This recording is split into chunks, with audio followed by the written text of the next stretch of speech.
all for coming, and thank you for everyone who's going to be participating tonight. And everyone's a participant because we're all here together. Yeah, it's just a delight to be able to meet still. I know it would be much preferable for me, and I imagine for everyone else, to be able to meet in real life. I can't believe it was only 2.5 months ago that we did meet at Asbury, and hopefully at our next meeting, maybe with a little distancing still, we can all meet together once again. And with that, I'd like to give it over to Pastor Liz Davis, who's going to be doing our opening prayer, as this was originally going to be at Our Savior's, so she's going to be the one to pray. Yeah, and thanks, and we wish you all from Our Savior's. Wish we could have been in our space to welcome you all and host you all, but glad we could join together in this way tonight. I'm going to start with a few selected verses of Psalm 27. The Lord is my light and my salvation. Whom then shall I fear? The Lord is the stronghold of my life. Of whom shall I be afraid? One thing I ask of the Lord, one thing I seek, that I may dwell in the house of the Lord all the days of my life, to gaze upon the beauty of the Lord, and to seek God in the temple. For in the day of trouble God will give me shelter. Hide me in the hidden places of the sanctuary, and raise me high upon a rock. Hear my voice, O Lord, when I call. Have mercy on me and answer me. This I believe, that I will see the goodness of the Lord in the land of the living. Wait for the Lord and be strong. Take heart and wait for the Lord. We pray. O Holy One, you shelter us, illumine our way, and lead us into healing. We long to be in your presence, safe in your dwelling place, awed by your closeness. Yet we are coming to know this peace is not something we receive on our own, but something you create through us for all to share. In the beginning, you made us in your image to be your reflection of care for the whole creation. Call us again to actively reflect you in our lives and in our work together as Chum. Empower us to extend your shelter to others, shed light on disparities in order to work change together, so that we might all share in the new kingdom of salvation, where all will be healed, all will be well, all will be made whole. Give us courage to work as we wait for that new day to come. Together we say, Amen. Thank you so much. That was great. I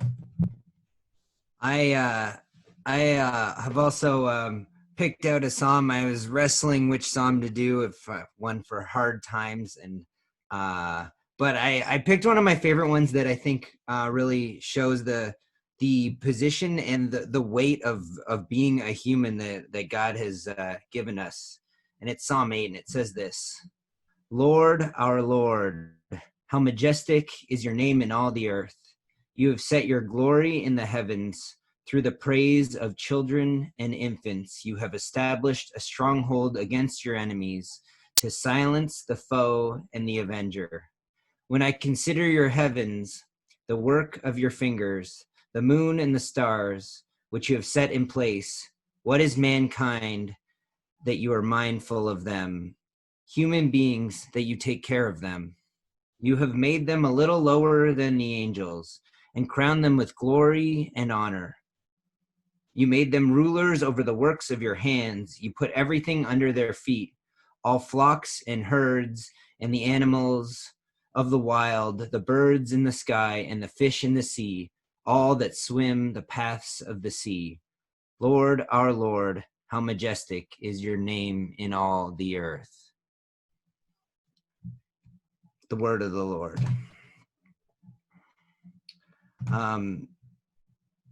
Now we are going to attempt to do our Chum roll call.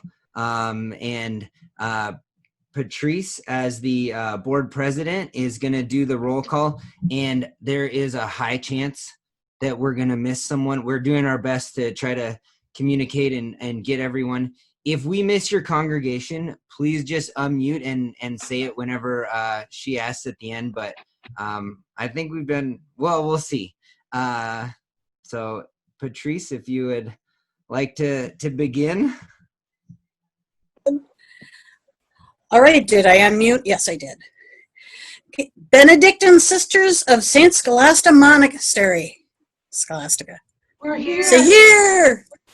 Yay. Here. St. Benedict's Catholic Church. Okay, Sharon and Tom are muted, but I'm sure they're saying here. Cathedral of Our Lady of the Rosary. Here. That's me and Kathy Miller. And go ahead and unmute yourself so you can respond. St. Michael's Catholic Church. Here. Here. Yes. Yes. Yay. Gloria Dei Lutheran. Here. St. Mary Star of the Sea. Here. Glen Avon Presbyterian. Here. Temple Israel. Here. St. Mark's AME. Present.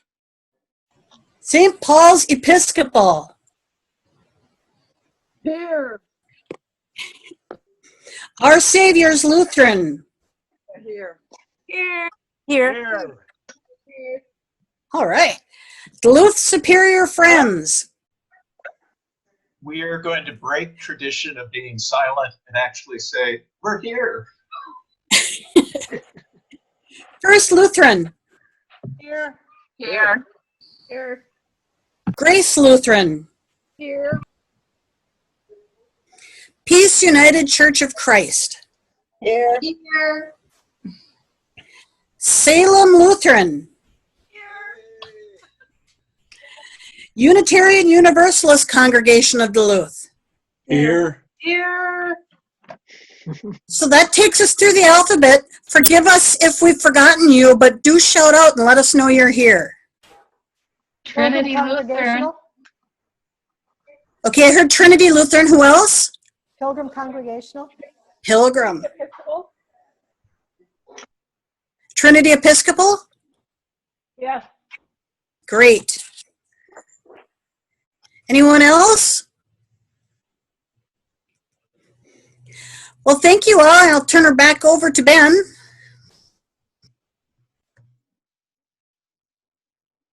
Ben, my friend, you're muted. Thank you. Thank you. I didn't want to be, I was laughing like when, especially when Jeffrey said he was going to break tradition. But thank you so much. Now we're going to have a time here where different areas of Chum, the directors in those areas share about different things that we have going on. Just briefly before we get into that, and I hand it over to Amy from Steve O'Neill.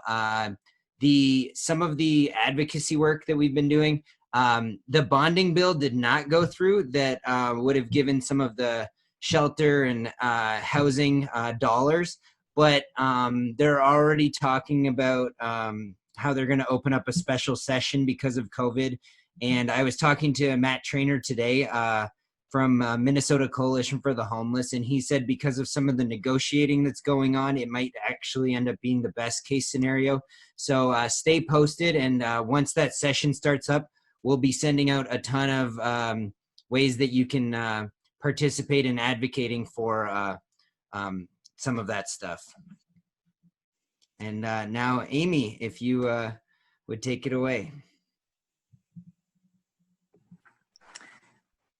Good evening, everybody. This is Amy Swenson. I'm one of 10 staff at the Steve O'Neill Apartments. Thanks so much for joining tonight. It's impossible to describe what life has been like at the Steve O'Neill Apartments, but I'll do the best I can. So obviously with the COVID pandemic, everything changed, and we had to shift from working on-site to working off-site. But even so, that was the reality. We did not stop working, and moving families in continued to be one of our focus. We had 2 successful move-ins, families that we got off the streets. And of those families in our apartments, with all of the resources that have been made available, We actually have 10 families that are ahead on rent, and everybody except 4 is either caught up or in good standing with property management. So the staff at the Steve O'Neill, we have been working tirelessly with creative and inventive ways to connect with our tenants.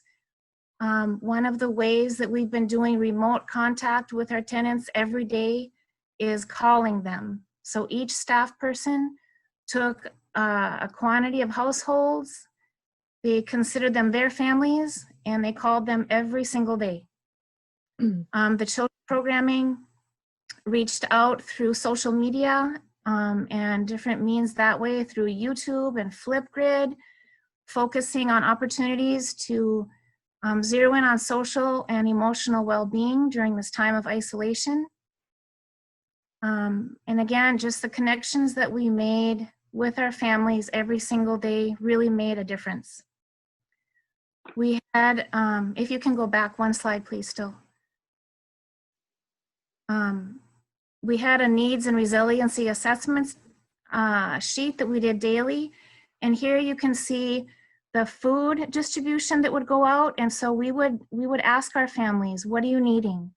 And if they told us they were needing specific things for a special diet or a child who had allergies, we would specify that distribution to that family. And this is how we would do it. We would do it a floor at a time, donned with our PPE that was also donated by so many people. And we would knock on the door and literally leave because we were trying to model social distancing. So we would, every single weekday, we would go to each apartment door with a distribution of food and other items that were donated to us. And a huge thanks to the community for all that was donated to our families by way of food, books, toys, diapers, wipes, Tylenol, you name it. We truly have a generous community. All right, thank you. Next slide, please.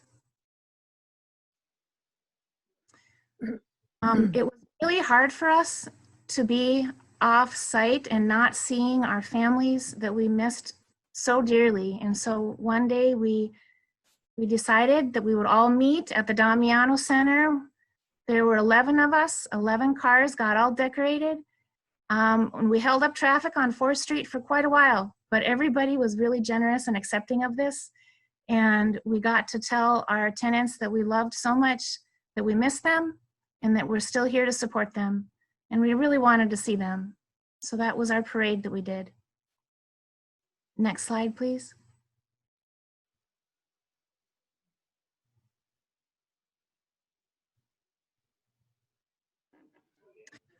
Up on the left, you'll see a poster that says, "Take what you need." And this was something that we duplicated on a flyer and we handed out to each household with a piece of poster board and markers. And we asked them to think, what is it that's filling you up right now with happiness or joy or magic or love, focus or calm? So on the right-hand side, you'll see one of our little tenants. His mother gave me permission to share this. And that was his jar of magic that he made. And they posted that on the outside of their apartment door. We had many tenants who did that. And they were so excited for us to see what they had done. You'll also see a picture of masks. We had so many masks that were donated for us, for adults and children alike. And then you'll see those egg cartons. That was a project that the children's programming put out for the youngsters of our building, the school-age students. And they planted seeds, they planted flowers. I believe they were marigolds. And many of our tenants gave examples of what they were doing on the Flipgrid videos to share with others. It was really fun. And then that other picture there is a picture of the books and toys and food that we got to by the apartment doors every day.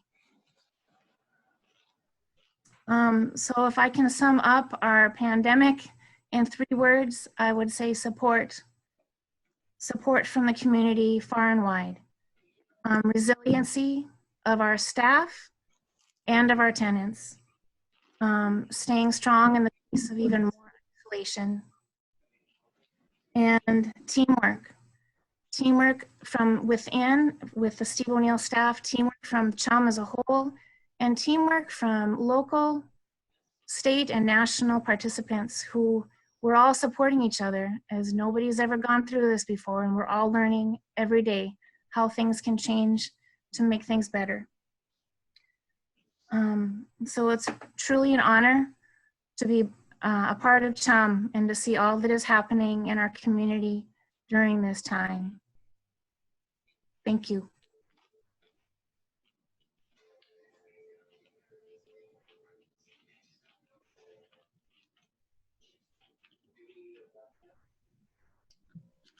Wonderful. Thank you, Amy. And thank you to all the Steve O'Neill staff. There's a lot of them on the call right now, and they've just been awesome in this time. Now we're going to give this over to Scott, who's going to tell us about what's been going on at the food shelf. Thanks, Ben. I would echo Amy's sentiments tonight.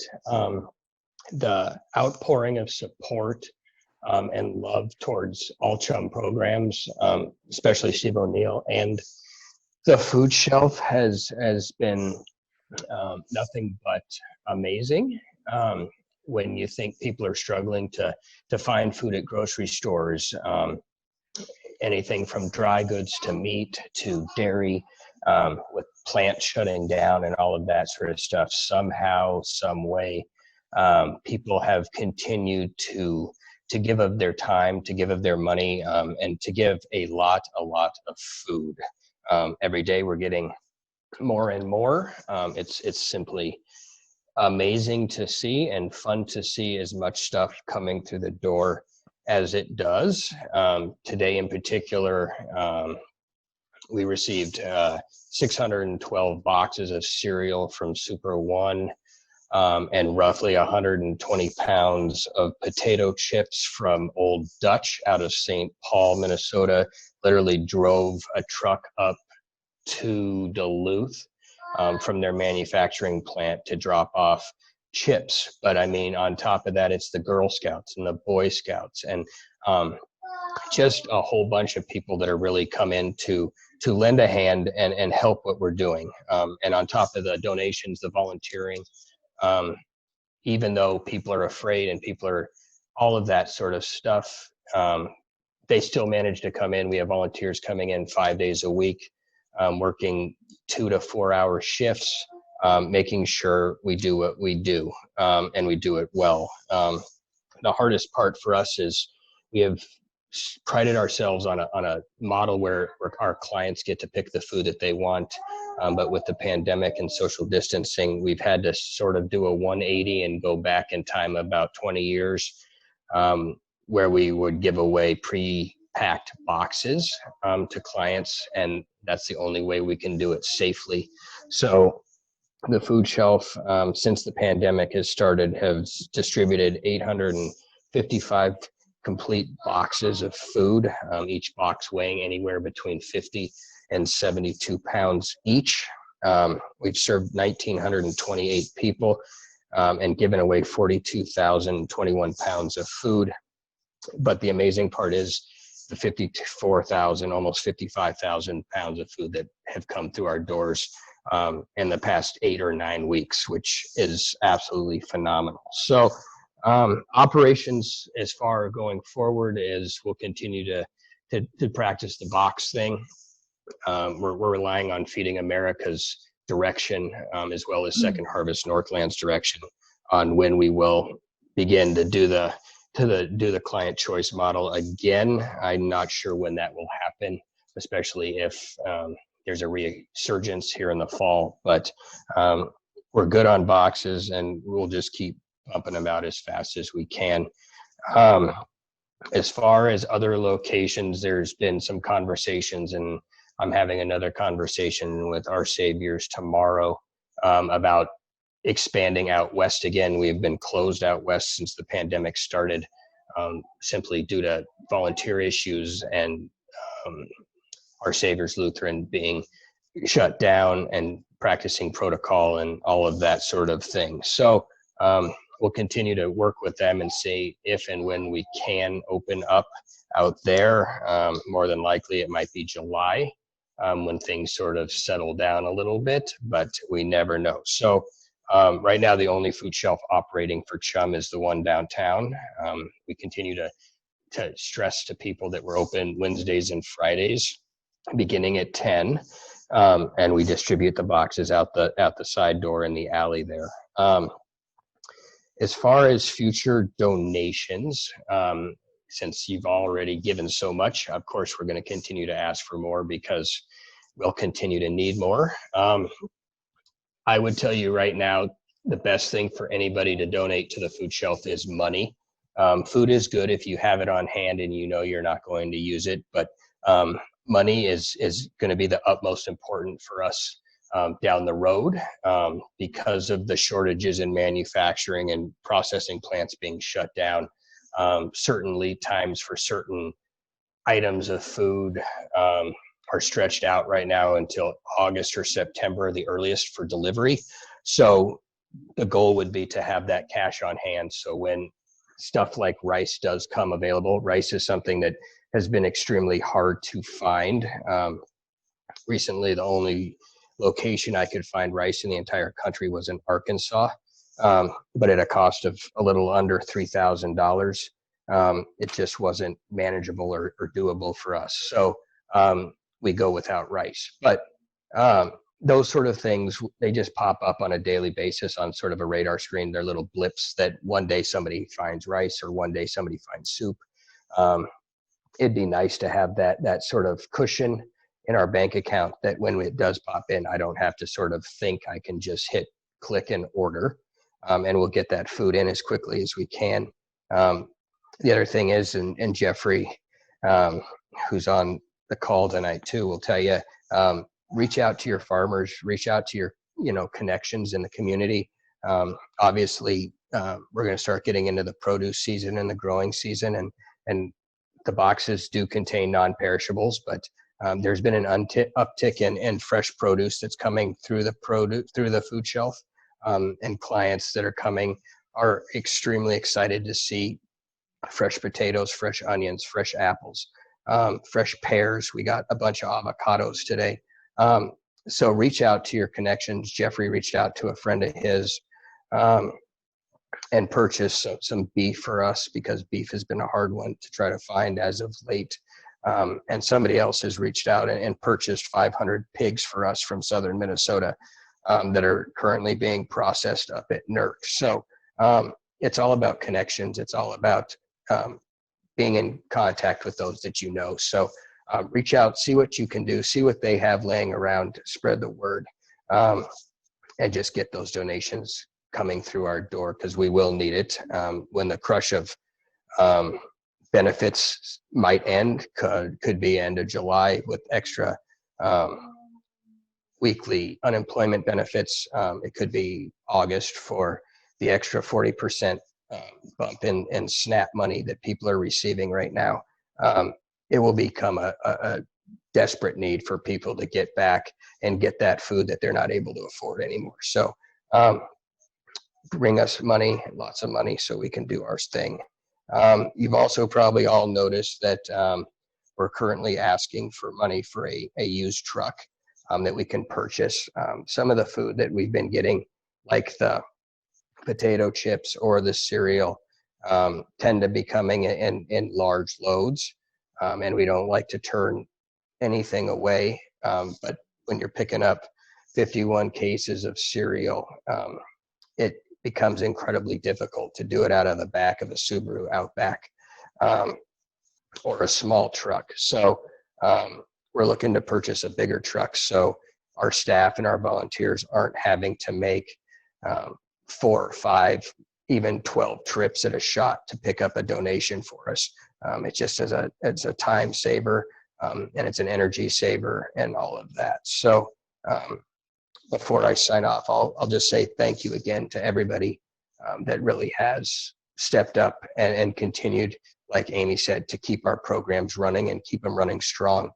Without you guys, really, none of this would be possible. Doors would be closed, food would not be going out.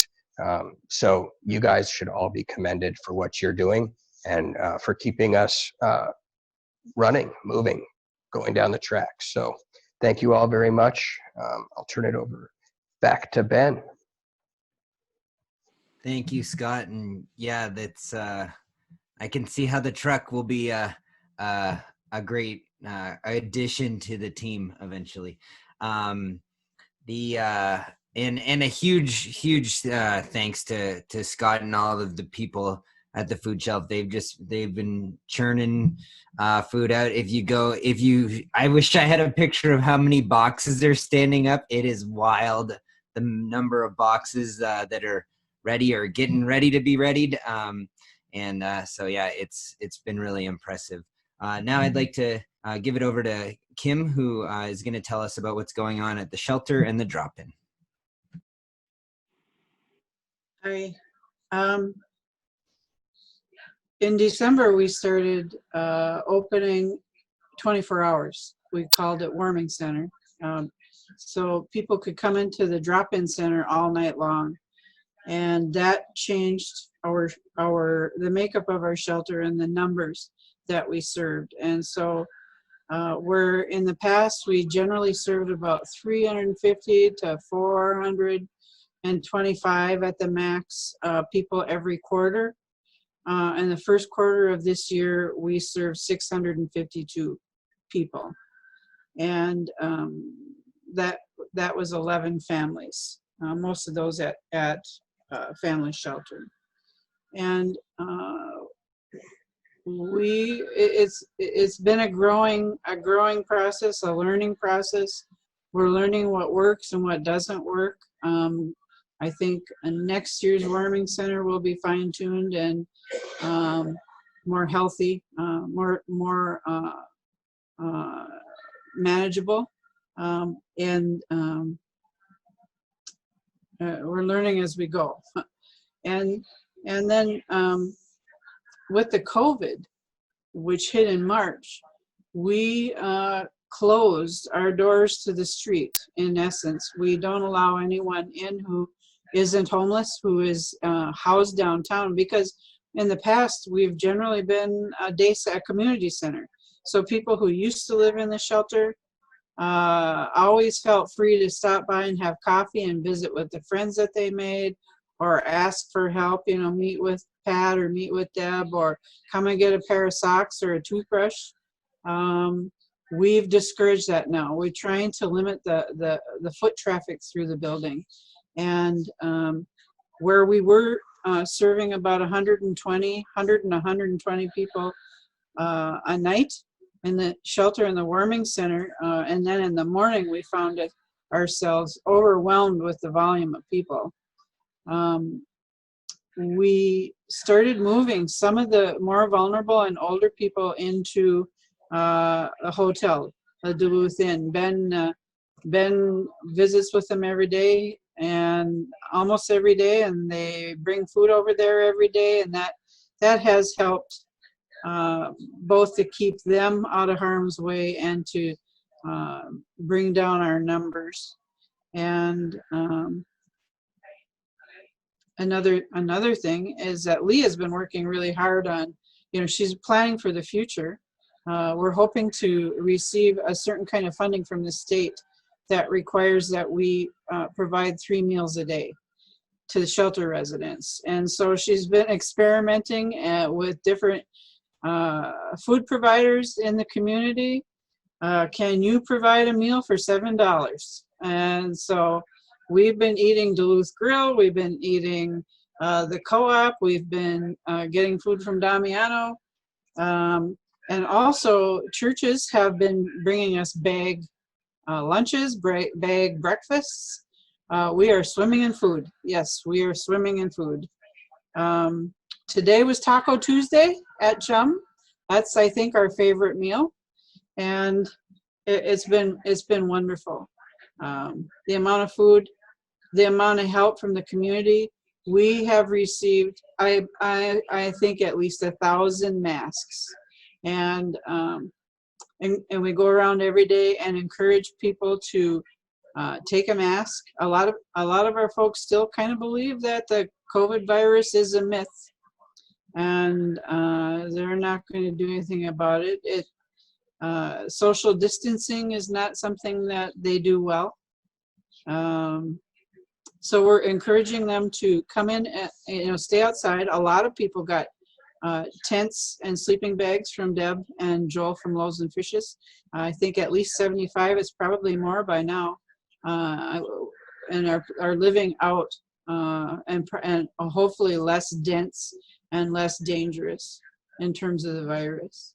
And the bad news is that in the past week, last Friday was our first Duluth homeless positive COVID patient.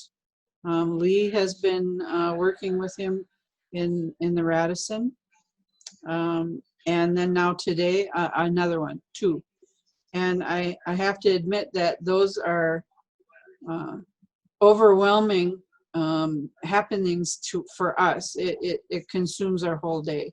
It consumes my whole day, and Lee's, trying to work out the details and just even worrying about how to process this. How do we do this right? How do we keep everyone safe?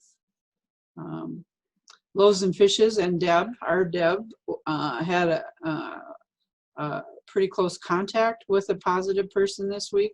So I think 9 people, Lee, have moved into the Radisson today. And a group of us went up and were tested for COVID, and we're all negative so far. So that was good news. We had a rapid test. And I feel like, my motto at work has been onward through the fog, because I feel like we're kind of swimming in the fog and finding our way. We're bumping off the walls as we go. I hope we manage to continue on in a forward manner. But it's all, we're learning it all as we go. Brave new world.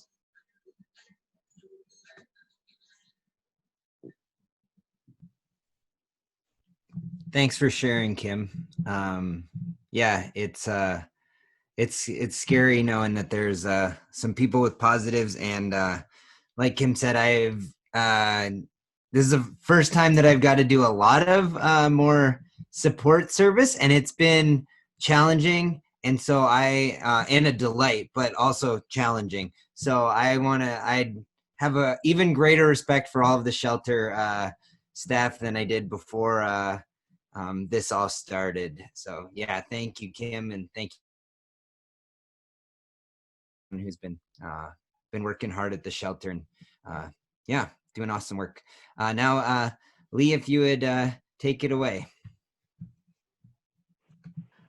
Well, I'm just so proud of all of the staff members, and I want to explain to everybody on this video right now that the staff at Chum has been extraordinary, is extraordinary, and it's a really wonderful thing to work with them as we figure this all out together. A long time ago, a friend of mine named Sister Mary Ellen Kane, who's a sister of St. Joseph's of Peace, gave a little reflection at a retreat I was at that's really come back to me at home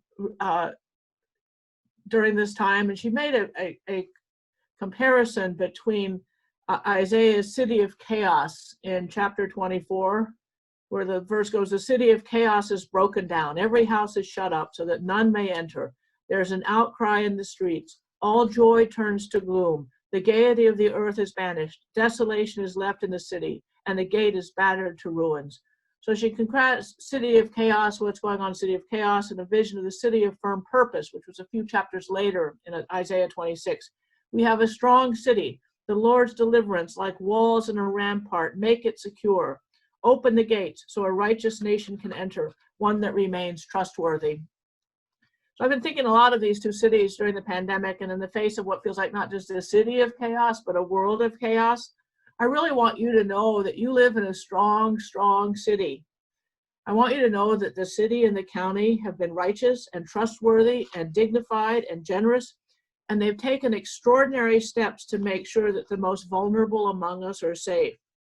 For people who can't follow a stay-at-home order or isolate in place because they have no place to stay or go, The city and county have invested wholeheartedly and generously into the capacity so that people can be safe at any stage of COVID-19.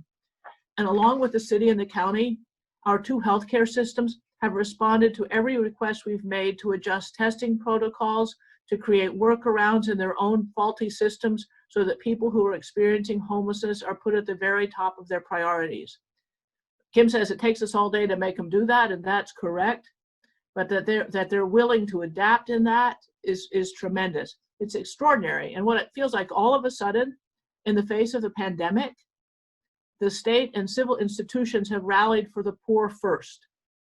It's not always perfect, but the intent, and every week there's a phone call with the governor and the commissioners of housing and the commissioners of health about what are we doing for the people experiencing homelessness in the state of Minnesota? How's it going? What do we need to do next? And every time I'm on those phone calls and webinars for the state of Minnesota, I am so proud of being in Minnesota, and I'm also proud of us being in St. Louis County. But there's something else that I want you to know, those of you who are from the Chum congregations, and really let this sink into your hearts, that it's because of you, people who have shepherded Chum for over 45 years. If there weren't a Chum in the mix in all of this, those other institutions wouldn't have anybody to connect to make this thing work. The faith communities that will keep our word, will act with trustworthiness, act with intention, act with promise, do what we say, apologize when we're wrong, don't be stingy about things, don't beat up on people. Having an organization that will build relational power across sectors is because of the work you've been doing for the last 45 years. You know, I can add a bit to it, of connecting through the dots, but it really is that because of Chum, the government institutions and the healthcare institutions in the city of Duluth and St. Louis County are doing the right thing. None of us is doing it perfectly, but they're really working at it. And if there to be anything like a beloved kingdom, we need to have right relationships with God and with one another, with the civil organizations. And we've worked hard for decades at that at Chum, and it's really paying off right now. And again, it's not perfect, and I'm not saying that it is, and I don't want anyone to say, yeah, there's also elements of the city of chaos, but what I want to leave you with is a city of purpose. St. Louis County assigned 6 people to Chum to make sure that we could solve the problem for isolation and quarantine. 6 people. Someone from contract so they could handle the money, someone from risk safety so we could handle just the physical space and how do you minimize risk in the face of a pandemic, someone from mental health, someone from substance use disorder, and someone from public health. And these 5 folks worked with me all the way through March to create isolation and quarantine capacity for up to 75 people at a hotel at any stage of the isolation, at any stage of COVID, and there are 9 people there tonight. And the city of Duluth, in a similar process, made it possible for 45 beds for people. That gives us a capacity for 120, which would be the predicted peak based on the experience in Seattle. Minnesota and St. Louis County have done a really good job of flattening the curve, of delaying that. We were ready for that peak to hit in April. It's probably not going to hit until July. But I will tell you, it's a city of firm purpose that can make enough plans and get the capacity in place so that we will be executing a plan in July. We will not be creating it. We're learning everything as we go, and we feel it is. Like yesterday, we did all of the intricacies of how does essential work with positive cases. Today we did it all with how St. Luke's works. So now I've got a pretty good idea of who to call and what to do and what the workarounds are. So that's a really good thing. The first 5 people that we had symptoms tested for, that happened in April. And then between the first week of April and this week, there really hasn't been any. And that's been amazing. And we were grateful for it because it gave us a chance to catch ourselves. But during those first 5 and carried on, each of the healthcare systems assigned a specific physician who was going to be in charge of the workaround to get what we needed. So Nick Van Deelen, Dr. Nick Van Deelen at St. Luke's, and Dr. Jamie Conniff at Essentia. So today, the reason Chum staff were able to get a rapid test is because I reached out to Nick Van Deelen and said, Nick, we really need to have these fast ones because if there's an outbreak at Chum, we need to know now, not 4 days from now. And he did that. He made that happen. And yesterday, Jamie Conniff made the same thing happen for someone at Essentia. Because if there was going to be a positive at Chum, we needed to know now, not 4 days from now. So it's been extraordinary. I mean, again, that's just, to me, a sign of the city of firm purpose. We've hired about 17 new people from all over, all walks of life in Duluth to staff the isolation and quarantine facility. They're all ages, all backgrounds, all types, and they're doing brilliantly at it. Kim says that the state of Minnesota provided $26 million for care for people experiencing homelessness. And they opened it as a free-for-all, apply for however much money you want to do whatever. So we applied for and received $197,000 to do a whole lot of things. One was to staff up so that we would be ready for peak and be able to pay people for that. Another one was to expand our shelter capacity. And another one was for health, part of it was for health and hygiene and safety practices. So one of the things had to do with food in the shelter, so people wouldn't have to wander around looking at food. And when I saw that Tom Hansen was bringing Duluth Grill back online, I did just give him a call and said, so what can you do for $7 a meal? And they came back with, like Kim says, amazing things, 7 rotations for breakfast and 14 for dinner. And they're having the time of their life doing it. They're creating a whole new business model around it. Our people are getting really good food. And I always like to think about where my life fits in scripture. And this is the first time, even though my years of food ministry, this more than ever is Isaiah 55, of all those who have no money, come and eat, come to the table and eat. And that makes me feel really, really good. Another interesting thing about Minnesota we shall be proud too is at the $26 million, it was like a prisoner's dilemma game.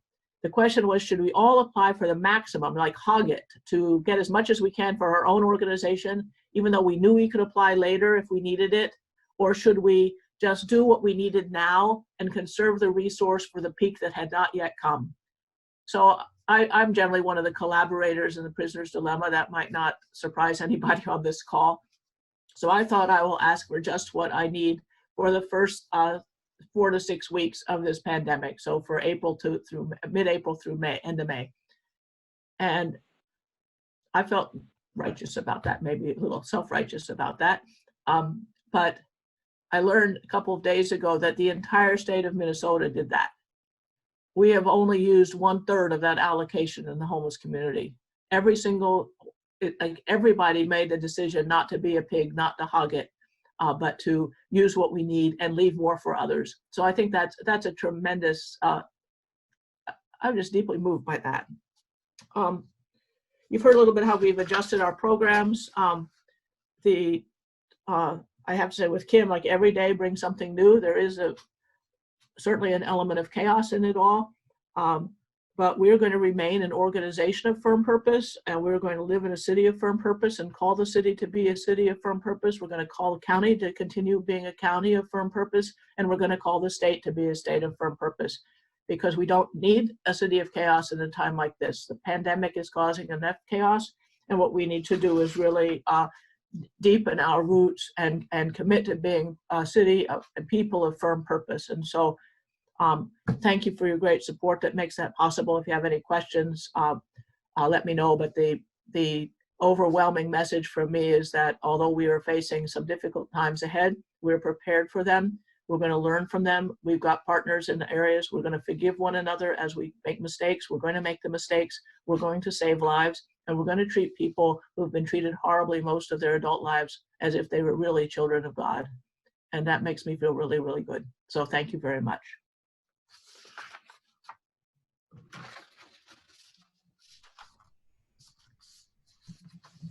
Thank you, Lee. Yeah, I know. I don't know. I know you all know probably that Lee works incredibly hard, but I hope she's getting some sleep in the midst of this. And she has internet at her house for the first time because of the necessity. And I don't know if that's a good thing for her, but it is because of the timing. So we're very appreciative of your leadership in this, Lee, and the way that you've made so many connections and done so much for everyone in Duluth, and especially the people experiencing homelessness. So yeah, I stand on your shoulders, and thanks, and my predecessors. You know, it's a long history, so thank you. And so I missed an item in our agenda because I was trying to glance over at it. So I wanted to make sure that Sarah Priest from the U.S. Census Bureau got some time here. So she's going to give an announcement about the census. Because we all count. Absolutely. Thanks, Lee. What a fantastic update. I'm so pleased that we have Chum in our community, and Lee, the collaboration that you report is fantastic to note. Thanks to all of you and all the congregational support that makes Chum a reality in our community. Just a quick update. I was at the November assembly meeting, and we did a bunch of recruiting and passing out of census yard signs about census jobs. Well, here we are. April 1st was our official census day. And of course, we are in the middle of a pandemic, and so things have been delayed a couple times over. The census is still going. I want you to know that, and that we still are working hard to make sure that everyone is counted, as Lee just said. So I'll talk about a couple things. The first, to circle back on the recruiting, is that we have hired about 85% of what we were hoping to, and we're looking at potentially a next week startup of active work in our offices to restart some of those fingerprinting and the completion of the calls for about 15% of the people that we have yet to hire. So I know several of you new folks who had applied, maybe they had not heard back yet. So folks could have even been caught in the middle of getting an email saying that they were selected and to do the next step of fingerprinting, but that was all taken a pause. So hopefully approximately next week, we should be back rolling with the hiring. And now that the timeline has been delayed, it's possible that folks have decided that the census work is not for them, and they will decline, and so we'll need to staff up further from there. So in terms of the census, like I said, we're still going on, and we are tracking every single day the response rate. So the census does that on a state level, and Minnesota is leading the country by 10 percentage points. So we are a clear leader. And the current rate for Minnesota is 69.6% of all Minnesotans have answered the census. And so the national average is 59.6%. Duluth as a city is mirroring the state at 69.6%. However, the sub-layer of the census is census tracts, smaller districts within geographic locations. In many cases of like cities, it's sometimes larger areas in rural with less population, less dense population. So when we dig down into Duluth, we do see that in the hillside areas, especially, we have a lower percentage of folks who have self-responded answering the census. Those numbers are anywhere from the high 40s to the mid 50s or high 50s. So certainly congregations who are serving members who live in those areas, and of course Chum, which is in the heart of those areas, making sure that we reach out to all the population groups, make sure that we encourage a response. And just to quickly remind people that this 2020 census allows folks to respond in one of three ways. The first option, which is the census's preference, is the internet response, and you can go online to 2020census.gov. There's two green Respond Now buttons you can click, and it'll direct you to the internet self-response option, which will take just a few minutes. People reported it in as few as 4 minutes, even for a large family of like 5 or 6. No more than 10 for sure. So internet is the first option. The second option is a phone-in option. Similar toll-free number, takes a few minutes, 10 minutes max. That phone line is open 7 days a week, 19 hours a day from 6 a.m. to 1 a.m. It's available in English as well as 12 other languages, as is the internet option. And then finally, we have the mail back response. Most of Duluth should have gotten as many as up to 5 reminders in the mail to do the census, including a paper questionnaire, which they could have mailed back. Now, there are a couple pockets in Duluth which don't get mail at their home. Maybe they get it at a group site, like mailboxes, like maybe some of the high rises that are downstairs, the mailboxes there. So in those cases, census workers needed to hand deliver to the actual front door of the dwelling. And so those operations got postponed with COVID. We are hoping approximately next week to start going and deliver those census invitations to the small amount of people within Duluth that haven't gotten them yet.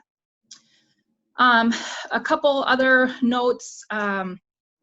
So with the extension, we have also increased our deadline to respond to the census. So now we are looking to continue to collect responses through Halloween, October 31st. So any of those 3 ways you can respond, internet, phone, or mail, all the way through Halloween. So we are nowhere near done in terms of collecting responses. The bulk of where we need census workers will be that non-response follow-up. So as people haven't answered through those 5 reminders, come about mid-August, August 11th is when we expect to send folks to the doors, as many as up to 6 times for people who have not yet answered the census. So those operations we expect to start in August 11th. And then speaking of sort of Chum work directly, group quarters, places where people live in mass, had 4 options to respond: a paper response, an electronic and e-response. Those have been extended through September 3rd. So we're still actively collecting those. If a group quarter wanted an in-person count, we're looking at a July 1 start date for that through September. Now, thinking of our homeless populations, we had expected to do an outdoor count around April 1st, and that has been delayed with now a to be determined time frame. So we are consulting on the operations side with key leaders in that. So hopefully I have connected with Lee directly to know if that's been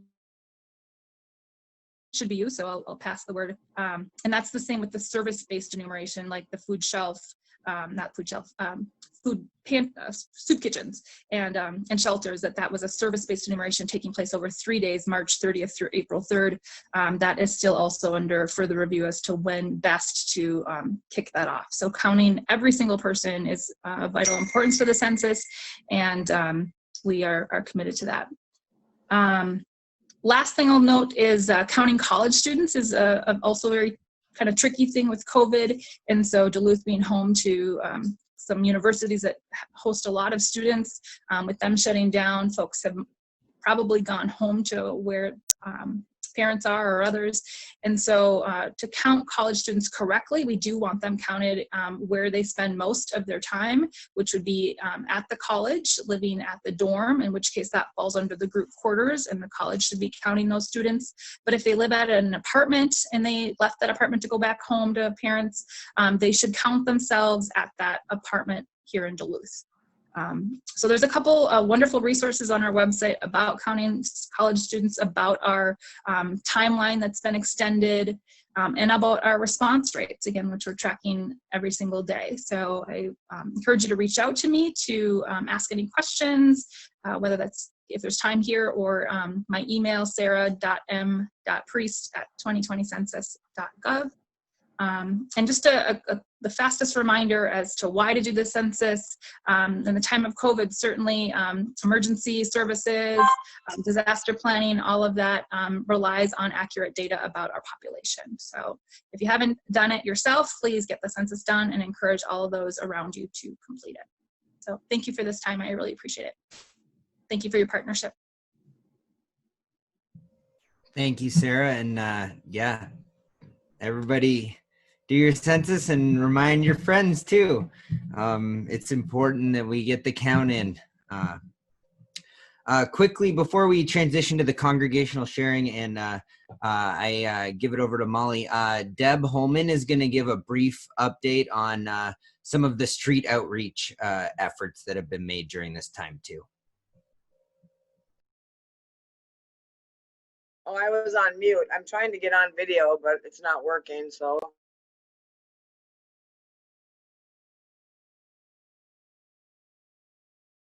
Okay, there we go. Can you hear me?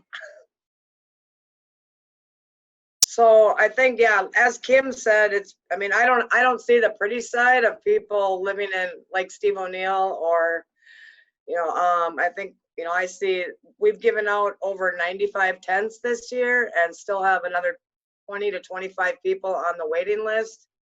The community has been, as everyone has already stated, thanks so much to the Duluth community. We have been getting donations in like crazy.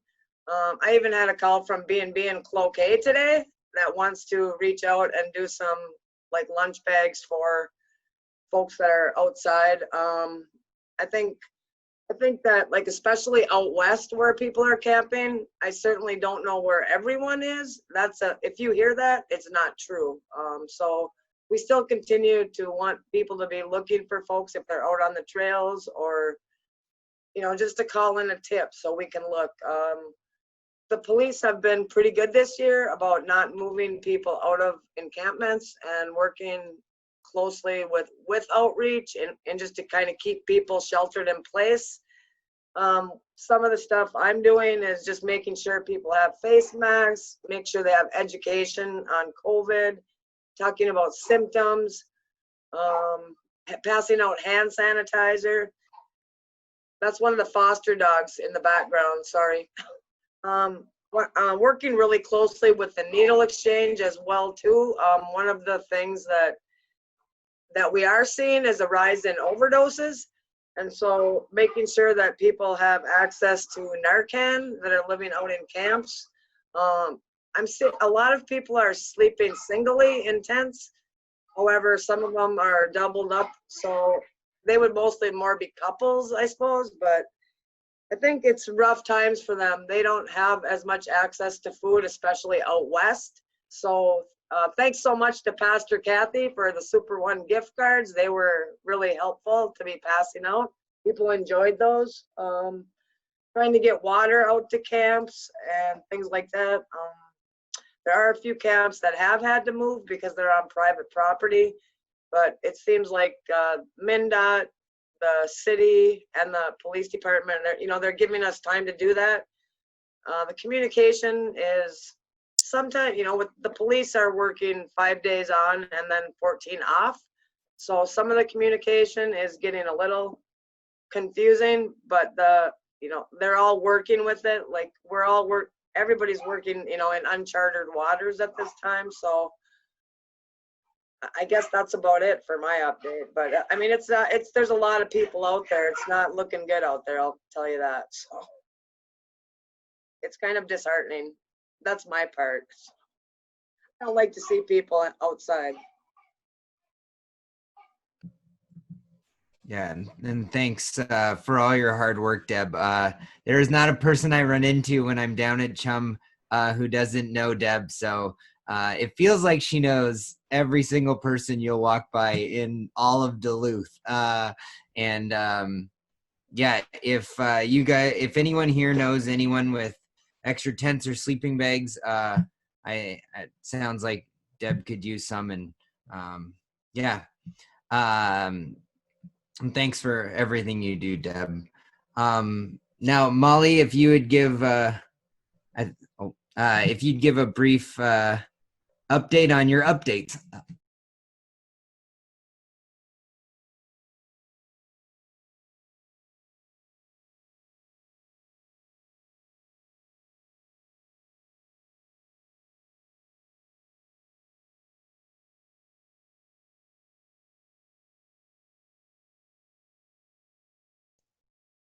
Molly, we can't hear you. Molly, you're muted.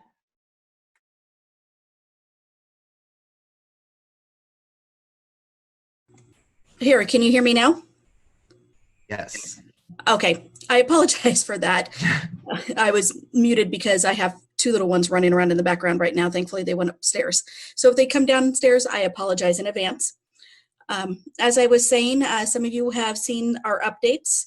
They are daily reports that we give out around 4 o'clock or so, just depending on how technology can be. And they have updates from the governor's office, where we receive updates from him, his staff directly, letting us know what executive orders are being passed out and pushed through, what bills are being signed into place, just any and all updates that he feels that is important for others to know. We try to relay those onto you, as well as any updates regarding Chum itself. Are the donations that have been coming through, which have been absolutely fabulous and fantastic. We still have a couple asks out there. We have one right now from the shelter for socks and underwear, both for men and women. We have another one for some household items for Steve O'Neill, such as couches, love seats, cooking sets, dining room sets, dressers. And then we have another one, as Deb mentioned, sleeping bags and tents that are always important. We also have just a few little updates with regard to what we're doing and what's happening out in the community. I'm sure you've heard we've done updates with regard to the community archives project that's being put on by UMD, where they're requesting that people send in anything for their collection. That way future generations can see how we lived during the pandemic. That way hopefully people will learn from our history and do it better the next time a pandemic comes around, hopefully in the next 100 years or so, or not hopefully. And then we do have a musician who's playing, doing a Facebook concert every Monday night plus mornings, and the proceeds from his tip bucket go to him, to Chum, and also to the team members over at Sir Ben's. And yeah, that's about it that I can think. But if any of you would like to send me an update of what your congregation is doing or anything else that you've heard about in the community, one of the things that I heard about that I'm going to be discussing on tomorrow's report is the Northland Strong, where everybody's getting together to try and support all of our wonderful restaurants to make sure that they're still open and running by the time they can fully open up again. So just things like that you know about in your community. We talked about Chalk Your Walk and other community related events that are important, as well as advocacy issues that Ben and I both hear with Matt from Minnesota Coalition for the Homeless. So I think that's pretty much it. Awesome. Thank you, Molly. And if any of you have been watching Molly, she has been pumping out a video every single day. It's impressive. It's wonderful. And yeah, I super appreciate hearing all of the updates every day. So and if you have any stories, please share them with her. We'd love to share with our Chum community some of the different ways that your church or your congregation is serving. And yeah, send it over to Molly's email address. So now we're talking about stories. We're gonna hear from a few different congregations just about how that they have dealt with and that they've maybe flourished or changed or thrived or had growing pains during this pandemic. So first I would like to ask Pastor Robin Weaver to share.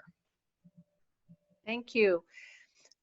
It's very moving to hear from the staff and from everyone working at Chum about the efforts, the labor, the care, the love. And I think we're all moved this evening just to hear. So thank you for the stories and the updates. I will take that back to our community.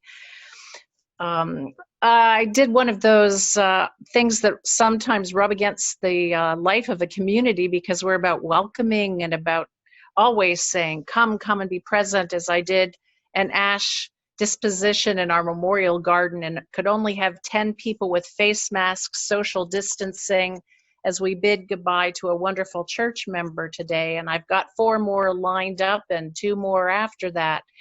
And it was so interesting with face mask to be involved with these dear ones. And though what I was impressed with is they stepped up to the moment in bringing flowers and bringing things that would help spiff up our garden, which isn't fully in bloom yet, and did not press me. It was 10 of us that did that. So I was really moved by the community's work to respond to these phases we're going to live through. It feels like a marathon to me, not a quick dash. And I'm glad to know in marathons, there's water tables, there's companions running with you. And as we're on the marathon, as I look at the screen, I see the companions that are with me on this journey with our community. Streaming has been amazing. That's the other balance to the difficulties of figuring out how to do ministry. And streaming and worship, we have been blessed with a tech group that are able to pull it off, where we're gathered in the sanctuary. We've been doing music, we've been preaching, we've been doing children's time, we've been passing the peace, of course, virtually.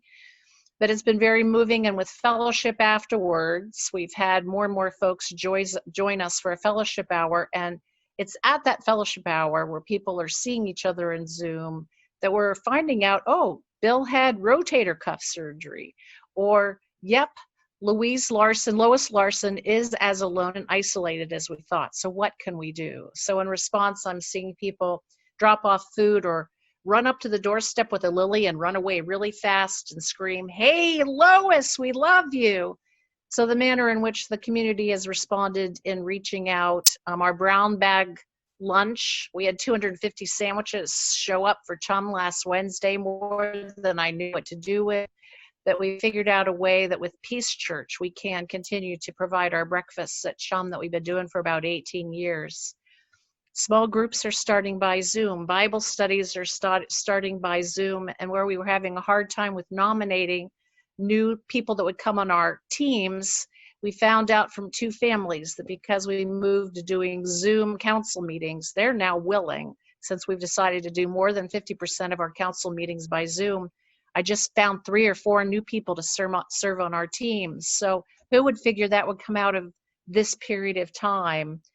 And I guess just one more thing with that Zoom thing and streaming. It's been years since my children have joined me in worship. They live in Pittsburgh and in Chicago with their partners. And I've been really moved for about 6 Sundays now to see my children's names, 30 and 32, pop up on the streaming, wishing people peace. They've joined me for virtual communion. And who would figure that the manner in which we would be worshiping in Chicago, New York, a watch party that goes to Switzerland, Germany, and Brazil, who would ever figure in this day and age we would find a way to worship together? And when we know the church's ability to open up will be way further down on the scale in terms of singing, greeting, hugging, passing the peace, we feel blessed that we've been able to continue to pass the peace, to reach out to one another through streaming our worship service and following it with Zoom fellowship. So mysteries abound. It is the marathon. I feel like there's many companions on the journey, and so we're not alone. And I think that's what I've been feeling strongly today, even though I stood in a windy day in our memorial garden. I could see the 10 people there, that we were there for purpose and reason to give thanks. So peace to all of you. Thanks, Robin. And now we'll hear from Marty from Unitarian Universalist Congregation of Duluth. Thank you. I really like the suggestions or questions that Ben asked about how we were responding and what we had learned. And his first one was what I had learned about our congregation during this time. And one thing I learned was how quickly people in our congregation responded to this need without benefit of a lengthy strategic planning process or committees and task forces. And those things are really important, but this is a different time. And we just forged ahead. Several members made masks for other people in our congregation, as well as answering the call for masks for the larger community. One volunteer decided that the most important thing we could do was to make sure that we were in touch with each other. And she organized a group of 20 or 30 volunteers who would regularly call on the phone people who might be more isolated than the rest of us and who might have some needs that we could identify. And that's been a wonderful program. Another thing Ben asked was about insights from dealing with a pandemic. I thought I had coined the phrase, we did a million tiny things, but I think someone else has that. But at any rate, I did learn how great it is when each of us found ways in which we could reach out to others. And some of these things were truly tiny. Walk 6 blocks with a jigsaw puzzle and leave it on someone's porch so they would have yet another jigsaw puzzle to do. Also, I learned how important our connections are, and Reverend Bruce Johnson has a Zoom coffee hour every Friday afternoon, which is an informal time of discussion, and anyone who wishes can tune in. I think we have been strengthened because we have been more intentional about the time we spend together. We have had to be. The groups and councils and committees are all meeting virtually in Zoom meetings. Our book group is, and attendance has been higher. And I want to say that's because once you learn how to do it, it's easier than driving over to the church. The biggest surprise to me was to see so many of us involved. And we, people offering to do, like I say, even the small things. There are challenges. We need to be certain that we can reach out to people who may struggle with the technology in order to be involved. It isn't easy for everyone. And I, just tonight, I've made 3 or 4 notes about things that we can do to continue our work in the community, and with Chum specifically, but also with other ways of reaching out, with the Interfaith Power and Light, for example. How can this important work go on even during this difficult time? So we can always use ideas for needs that Chum has, whether they are, we need something in the next 90 minutes, or can we start a long-term effort to do this or that? So I thank you for this opportunity.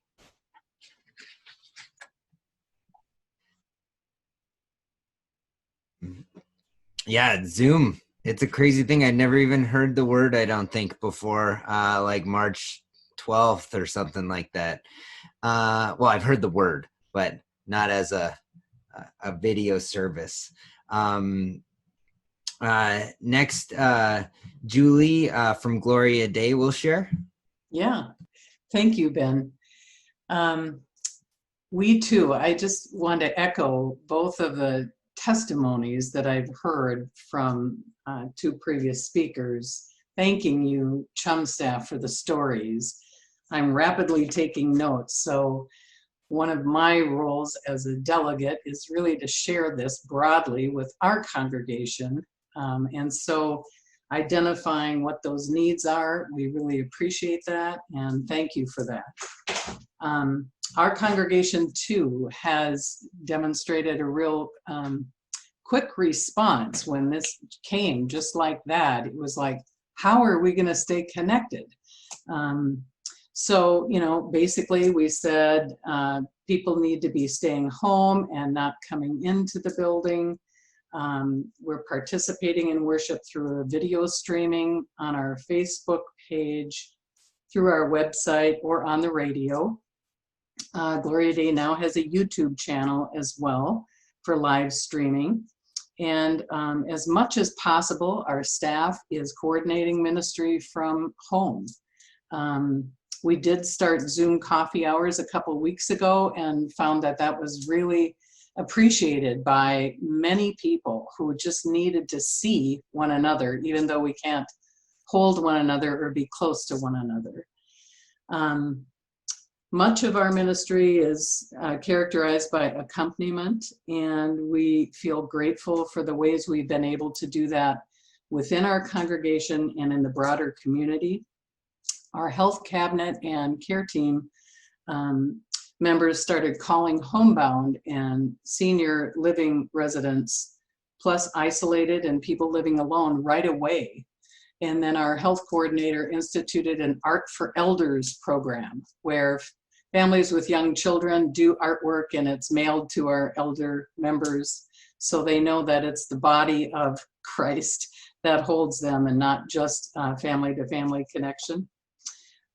We had just started life groups this year, neighborhood-based life groups, and so life group leaders are now connecting with those in their group, initially just on the phone, and now we're trying on the Zoom meeting there. All the other meetings, council meetings, Bible study weekly prayer meeting is being developed, are all happening virtually on Zoom. So we're depending a lot on Zoom, and we're also discovering one of the challenges is Zoom fatigue, especially for people who are working from home all day, and then to expect another time for them to be fully present, participating in Zoom meetings. It's just like overload. I also heard recently, you know, from some staff members that it's like, okay, we really need to get into the boundary issue about when I'm at home, when I'm at home working, when I'm at home doing church work, and trying to be careful about that so that we're not overdoing it. Supporting meal programs for people through Loaves and Fishes, Domniano, Ruby's Pantry, and Chum. We're also partnering with Minnesota Interfaith Power and Light on food distribution, breakfast for those at Steve O'Neill now. People have been making masks for the community and NAACP. Continuing to work with community groups addressing justice issues, Twin Ports Peace Not Walls, Interfaith Committee on Migrant Justice. I see colleagues here that have been on those meetings. I think we have learned that connection is critical, and really to focus on not only being aware of how we each are experiencing what's happening now, but also to reach out to someone else every day. So those are a lot of things that we're learning. We too find people from across the nation are now, due to live streaming, participating in worship. You know, people from Oklahoma City and Duluth, Minnesota. So it's been, there have been gifts that we've realized. Thanks. Sweet. Thank you, Julie. Yeah. Yeah, that's awesome. Now we'll hear from Jeffrey Gates at Duluth Superior Friends Meeting. Yeah, thank you for asking. There's a number of similarities with the other congregations. The difference in our congregation, which makes it in some ways easier for us, is that we're small. So a typical service that we have would be 15, 20, maybe up to 30 people. The disadvantage is, while we have a few people who we will call a clerk or ministry and council or a treasurer, no one is a clerk or on ministry and council longer than 3 years, and all decisions are made by consensus. So we don't have any sort of person who will lead in this situation. We do have a number of people who are either active in medical practice, doctors and nurses now, or retired. So in February, instead of giving our program on Hope in the Darkness, we talked about COVID. So our congregation may be the first to have seen an electron microscope of the coronavirus from the American College of Physicians. But more important, we took that time to understand what was going to happen and then how we were going to deal with the two main things that we faced, which is one, how to keep the congregation together without a building, without coming together. And the other was also mentioned by other people of how do we care for people in our meeting who may be more isolated, more difficult to come in. What happens if a person got sick? What happens if a person only wonders if they're sick? And, so we dealt with that. We went to Zoom fairly quickly for worship services, which is strange when a worship service is basically silent, but it's worked out fairly well. You recognize the faces, you sit there, and then we would have fellowship meetings. We had the advantage of a couple of our members who are professors who use the professional edition. So you might have 18 people on the fellowship, and it's too much for everyone to speak. So what they would do is they would organize so that it'll be 3 or 4 people in one session, and then the person who is the host can take a person and drop them out of one and plump them into another, which is a very disconcerting sort of thing, but allowed you to talk to others in fellowship. It also made a way of making sure that we cared for other people at our meeting.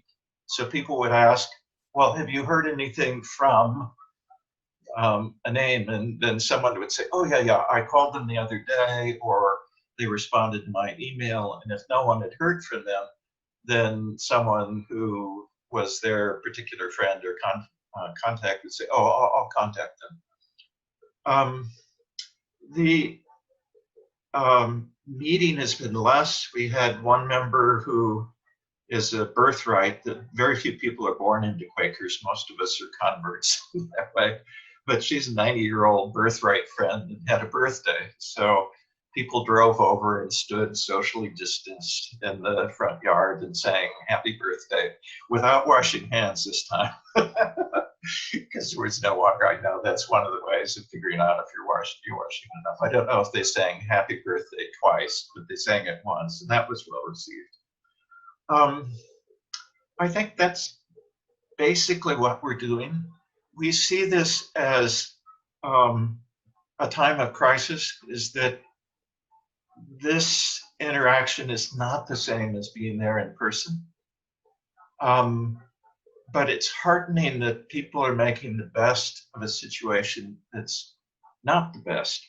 And like somebody else had mentioned, sometimes distant friends that you haven't seen for ages all of a sudden come in. So when we finally get back to hugs and holding hands at the end of the service, we're also probably going to continue to do Zoom meetings with the people up in Brainerd, and those snowbirds have gone down to Florida and things of that nature for the winter. I think that's basically what I would have to contribute, which is like other congregations, we took this seriously. We are going to remain a congregation, and we're going to care for each other and as much as we can others in the community. Sweet. Thank you, Jeffrey. And yeah, it is amazing the way that people are already imagining the way things are going to change for the good and connection, and we'll have less Zoom fatigue once we can actually meet in person. And so it'll be a delight to connect with people who aren't present with us. Next and lastly, I'd ask Pastor Janine from First United Methodist Church to share with us. Thank you, Ben. And what inspiring stories. Thank you for so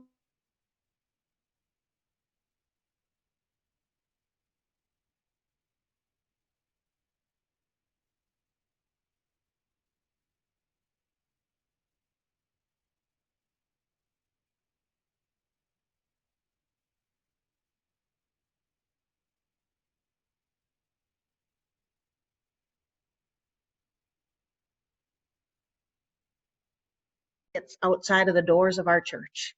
And well, we were pushed to doing that, and that has been a really great blessing.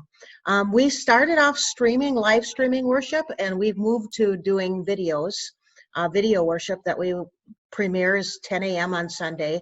And so we asked the congregation and everyone to watch with us at 10 a.m., although after 10 a.m. they can watch it anytime, and we've had really good response to that. 2 other United Methodist churches in town asked to do it with us, as their pastors and congregation wanted to participate with us and needed some of the computer resource and expertise. So Hope United Methodist Church, Hillside United Methodist Church, and First have been worshiping together. And what a blessing that is, and for us to see ourselves as part of the Methodist ministry in Duluth together. My church did a wonderful thing for me that ended up being a community outreach. I had a birthday on Easter, and the staff asked the congregation to send me birthday cards with gift cards in them to give to other people who needed food and gas and like resources. And I have already sent out over $1,800 worth of gift cards to people who have lost their jobs or are struggling during this time. So I thought that was wonderful. We're continuing doing Ruby's Pantry, although we have to do it outside, and we're seeing an increase of about 100 a time. And we've pretty much, Ruby's Pantry is not just Copper Top, it's a number of churches, and we've pretty much had to change the vast majority of our volunteers, because many of our volunteers are over 60, and that has happened well. Like others, we're making masks and partnering with the NAACP and getting those passed out. We really encouraged our people to use their stimulus money if they could to bless others. One of the things that we're working on right now, the Federal CARES Act set aside some money for public schools to be distributed to school districts based on the number of low-income students that they enroll. And the Department of Education is now changing that focus and is focusing somewhat significantly on private schools, which only have about 5% of kids who have those types of needs. And so our congregation is working on letting them know that we need to focus our help on those most in need. And so we're learning how to stand up, speak out, and take action. If you want information on that, you can go to the First United Methodist Church Facebook page or website. There's some materials there to help you do that. I think that's all I'll say for now. It's quite an unusual time, and I don't know for you, but for me, certainly it's a roller coaster. There's times everything, it feels like everything is going to be okay, and we can do this, and we can lead our community through this, and other times it's just really painful and scary and challenging. And one of my fatigues, in addition to Zoom fatigue, is decision fatigue. It seems there's constant decision after decision after decision. So it's good that we're all partnering together and supporting each other in the midst of this. Thank you, Janine, and thank you everyone who has shared tonight and everyone who's here. It's awesome to see everyone's face. It's a delight to be a part of Chum, because we're all a part of Chum as congregations, a part of it. And yeah, I want to thank you all for all of your support and your encouragement, and for your prayers. I know this is a time for myself that I've had some extra time to think and pray and to connect with God and with people who I maybe wouldn't have connected with as much otherwise. So yeah, thank you, and keep on being strong and trusting in God and supporting one another, because the support that we have for one another, even when we can't be together, can move mountains. So to close it out, I would like to ask Pastor Liz to pray. Thank you, and thank you all for your ongoing work. Let us pray. God, you are our hope. Hold before us your vision of a healed community in which all live in balance with creation, wholeness within themselves, and interdependence with each other. So inspire us with this vision that we continue to work, trusting that in the end you will make it real. We give you thanks for the work of the staff and volunteers at Chum, for the clients helped by Chum services, and for the communities of faith and other groups that find purpose in working with Chum. In these difficult times, strengthen all who serve and seek services. Continue to inspire creativity as we all adapt to the needs of this time, thinking especially of the most vulnerable. Protect us from sickness and keep us from fearing each other. Help us to rest and trust in your compassion. Together we say, Amen. Amen. Thank you, Pastor Liz, and thank you all for being here. Have a wonderful evening, and hope to see you soon, in either on Zoom or in real life. Go in peace. Yeah. Thank you, Ben. Thanks.